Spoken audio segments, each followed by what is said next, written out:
Karolnak, vannak, s mégsem érlek el. Itt a fehér csönd, a fehér lepel. Nem volt ilyen nagy csönd még soha, tán Sikolcs belé, mert mindjárt elveszünk.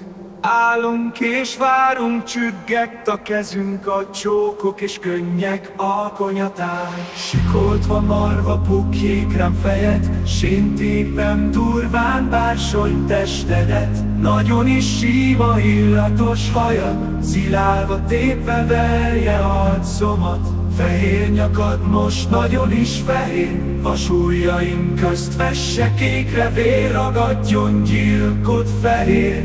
Kis kezed, megállt az élet, nincsen több sora, nincs kínja, csókja, könnye mámora. Jaj, mindjárt minden elveszett, fehér ördög lepel, hullott mirán, fehér és csöndes lesz már a világ.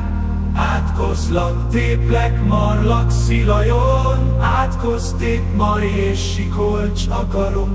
Megöl a csend, ez a fehér lepel, űzz el magadtól, vagy én űzlek el.